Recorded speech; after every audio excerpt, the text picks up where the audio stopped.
¿Nos hemos parado a pensar alguna vez cómo se decide construir un hospital?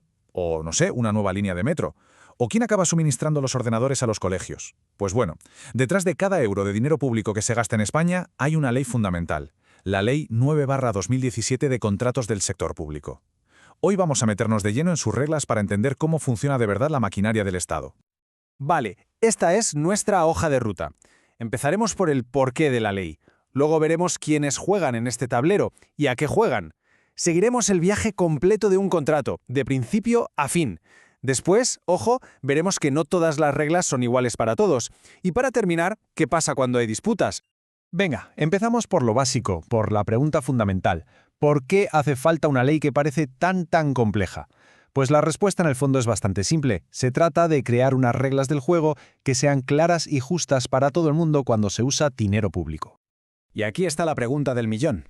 O bueno, mejor dicho, de los miles de millones de euros. ¿Cómo se asegura un Estado de que el dinero que es de todos se gasta bien, de forma justa y eficiente?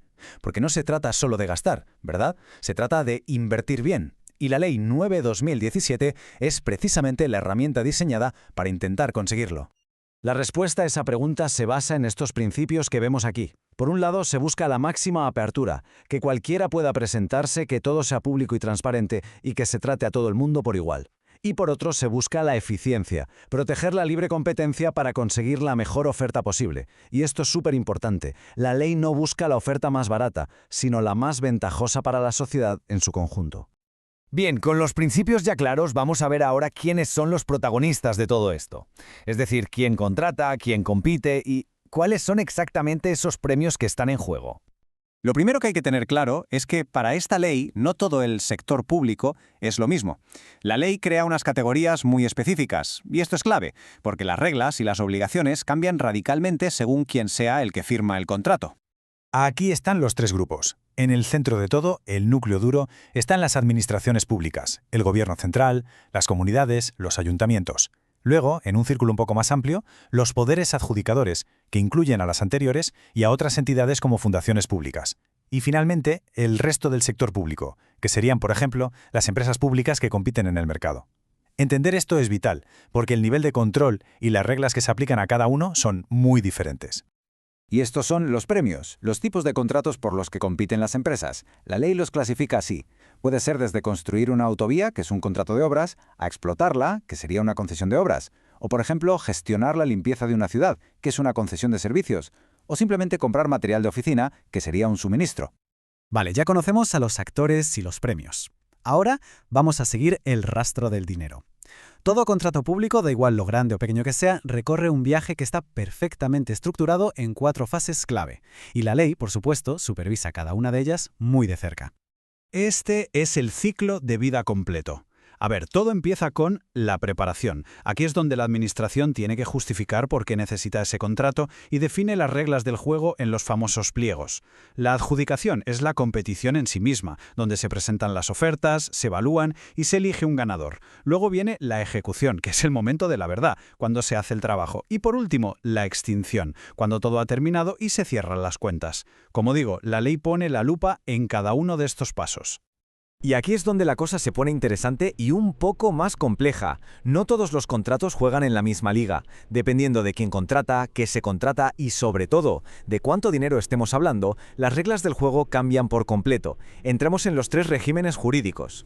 Primero tenemos los contratos SARA. Pensemos en ellos como si fueran la Champions League de la contratación pública. Son los contratos más grandes, los de más dinero, y por eso están sujetos a las normas más estrictas, que vienen directamente de la Unión Europea, para que haya competencia a nivel de todo el continente. Para que nos hagamos una idea de la escala, un contrato de obras o una concesión tiene que superar los 5,5 millones de euros para que sea considerado SARA. Esto ya nos da una pista de la importancia y de la supervisión que llevan detrás estos proyectos. Bien. Por debajo de esa Champions League de los contratos SARA, el universo se divide en otros 2 tipos de contratos. Por un lado, los administrativos, que son, digamos, la norma general para la administración, y por otro, los privados, que se usan en casos muy concretos. Vamos a ver la diferencia.